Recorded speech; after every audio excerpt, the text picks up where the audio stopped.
Problem of 2 marks 6, 7 and 8.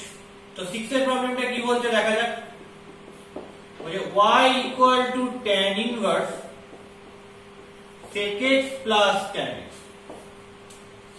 find d2y dx2।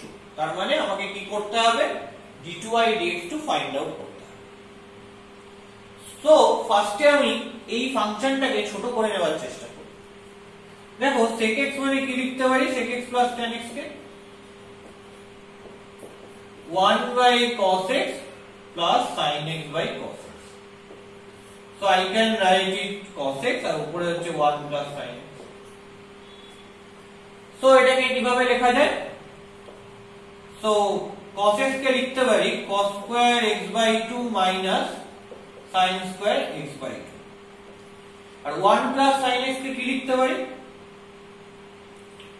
sin square x by 2 plus cos square x by 2 এটা মানে 1 plus sin x কে লিখতে পারি 2 sin x by 2 cos x by 2। এটা কি, এটা হচ্ছে sub মাল্টিপলের formula. sin 2 theta যে formula 2 sin theta cos theta সেটা থেকে লিখেছি। তার মানে উপরে কি আসছে, উপরে আসছে cos x by 2 plus sin x by 2 its square, নিচে আসছে cos x by 2 plus sin x by 2 into cos x by 2 minus sin x by 2। a square minus b square এর ফর্ম অ্যাপ্লাই করব। তাহলে দেখো প্লাসটা কেটে যাচ্ছে, তাহলে যে cos x by 2 plus sin x by 2 by cos x by 2 minus sin x by 2। ওকে, আমার তো tan এর ফর্মুলা নিয়ে যেতে হবে, কেন tan ইনভার্স আছে। তাহলে আমার কাজ হবে এই পুরোটাকে ইন টার্মস অফ tan লেখা। তাহলে আমি cos x by 2 দিয়ে ডিভাইড করছি, so 1 plus tan x by 2 by 1 minus tan x by 2। দেখো এই 1 টাকে লিখতে পারি tan pi by 4 plus tan x by 2। তাহলে কি লিখতে পারি দেখি, 1 টাকে লিখছি tan pi by 4 plus tan x by 2 by 1 minus এখানে tan x by 2 এর সঙ্গে কি মাল্টিপল আছে, 1 মাল্টিপল আছে। So I can write tan pi by 4 that is 1 into tan x by 2। তাহলে এটা কিসের formula, tan a plus tan b by 1 minus tan a tan। তাহলে tan, তাহলে কি পাবো tan inverse tan pi by 4 plus x by 2। তাহলে কি আসবে এখান থেকে, just pi by 4 plus x by 2 হলো y, সিম্পলিফাই করে দিলাম। এবার আমাকে ফার্স্ট অর্ডার ডেরিভেটিভ আর সেকেন্ড অর্ডার ডেরিভেটিভটা বার করতে হবে। So I can right differentiate both sides with respect to x। তাহলে কি হবে, first order derivative dy dx equal to pi by 4 constant, এর ডেরিভেটিভ করলে 0, x by 2 এর করলে হাফ, হাফটা কনস্ট্যান্ট বেরিয়ে গেল, x এর করলে 1। তাহলে dy dx মানে কি আসছে, হাফ আসছে। তাহলে আবার একে ডিফারেন্সিয়েট করব x এর রেসপেক্টে, নিশ্চিতভাবে এইটা কিন্তু লিখতেই হবে। Differentiate both sides with respect to x করলে কি আসবে, d2y dx2 আসবে, আর হাফের ডিফারেন্সিয়েট করলে কি হয়ে যাবে, 0। এখানে বলেছে d2y dx2 বার করতে কোথায়, x = pi by 4 A. So d2y dx2 at x = pi by 4 that is equal to 0, কারণ কনস্ট্যান্ট টার্ম আছে তো 0ই হবে। So that is your answer. So that is problem number 6. এবার আমরা প্রবলেম নাম্বার 7 দেখি। 6টা আমরা অলরেডি দেখে ফেলেছি। ওকে, দেখো 7 এ কিন্তু বলেছে যে প্যারামেট্রিক ফর্মে ইকুয়েশন দেওয়া আছে, এবং আর একটু ভালো করে দেখলে বোঝা যাবে যে that is an equation, parametric equation of parabola। Clear? তো এখানে d2y dx2 কি করে ফাইন্ড আউট করব?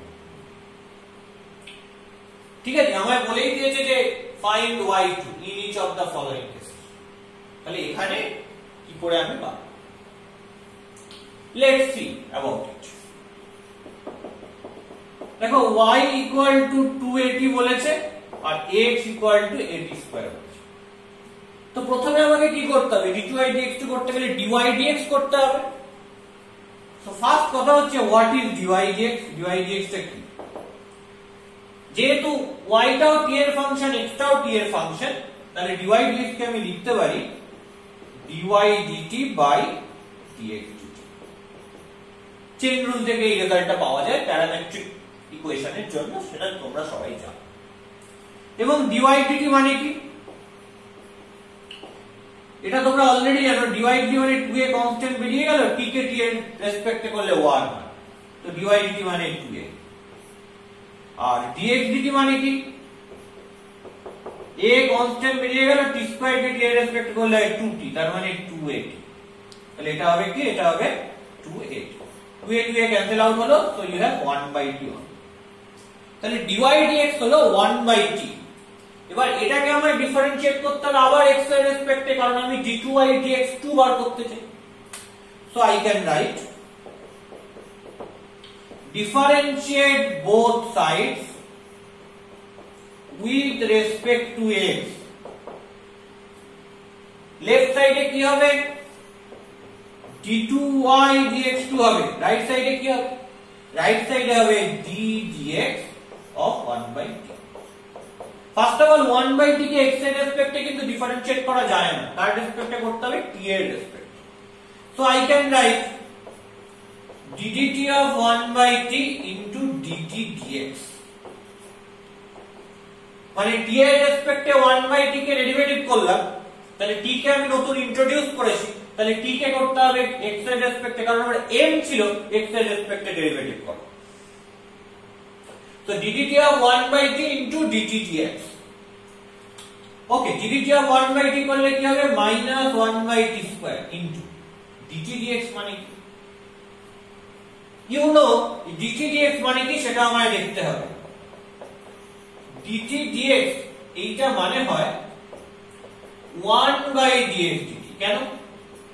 কারণ আমরা জানি dx dt into dt dx equal to 1।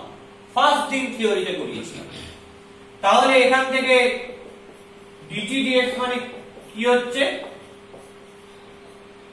1/dx dt হচ্ছে। তো I can right it 1/dx dt মানে কত বের হচ্ছে? 280। So that is 1/280।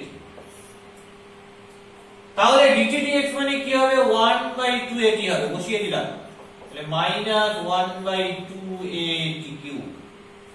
So that is d2y dx2, that is minus 1/280 cube, and that is your answer। এবং এটাই হচ্ছে answer, এবং এটা in terms of t লিখতে হবে। So problem number 7 to done। এইভাবে আমরা 7 এর বাকি প্রবলেম গুলোকে সলভ করতে পারবো, কোনো অসুবিধা নেই। Now last one, that is problem number 8। এবার আমাকে প্রবলেম নাম্বার 8 টা দেখতে হবে। Let's see what is problem number 8। Problem number 8 এ কি বলছে? যে if x is equal to a cos nt plus b sin nt। এখানে বলে দিয়েছে a b n আর কনস্ট্যান্ট, দেখাতে হবে d2y dx2 মানে আলটিমেট আমায় d2y dx2 plus m square x equal to 0। তাহলে আলটিমেট আমায় d2y dx2 বার করতে হবে। ঠিক আছে, সো এইখানে সরি প্রুফটা একটু অন্য দিয়েছে, এটা d2x dt2 ভুল লেখা হয়েছে, d2x dt2 plus m square x equal to 0। আচ্ছা d2x dt2 বলেছে, তাহলে এটাকে আমরা ফার্স্ট অফ অল ডিফারেন্সিয়েট করতে হবে উইথ রেসপেক্ট টু t। যেহেতু d2x dt2 বার করতে দিয়েছে। তো differentiate both sides with respect to t করলে কি হবে, লেফট সাইডে dx dt, আর রাইট সাইডে করলে a রাখলাম cos nt কে t এর রেসপেক্টে করা যাবে না, কেন? কারণ ভেতরে nt রয়েছে, তাহলে nt এর রেসপেক্টে করতে হবে, করলে কি আসবে মাইনাস sin nt। তারপর nt পড়ে রয়েছে, একে করতে হবে কার রেসপেক্টে, t এর রেসপেক্টে, n কনস্ট্যান্ট বেরিয়ে গেল, t কে t এর রেসপেক্টে করলে হয় 1, কারণ ddt of t equal to 1। এই জায়গাগুলো আমরা মুখে মুখে করব না, মুখে মুখে করলে না এত বড় অঙ্ক হয়ে যাবে, ম্যানিপুলেট করা যাবে।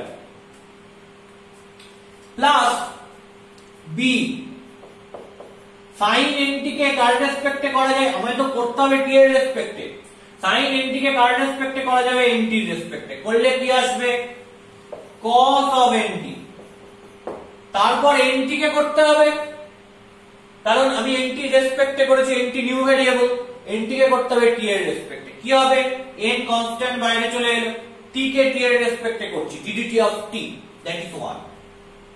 তো 1 মানে সেটা লেখার প্রয়োজন নেই, তাহলে কি এলো মাইনাস a sin nt, আর একটা n রয়েছে তাহলে an করে দিলাম, প্লাস bn cos nt, আর লেফট সাইডে কি রয়েছে dx dt। আবার এটাকে ডিফারেন্সিয়েট করতে হবে উইথ রেসপেক্ট টু t, তো I can right it diff both sides মানে differentiate both sides with respect to t। কি আসবে, লেফট সাইডে আসবে d2x dt2, দেখো লেফট সাইডটা চলে এসেছে, মাইনাস an, এটা কনস্ট্যান্ট, মাইনাস an বেরিয়ে গেল, sin nt কে কার রেসপেক্টে করা যায়, nt এর রেসপেক্টে, করলে কি হয় cos nt হয়।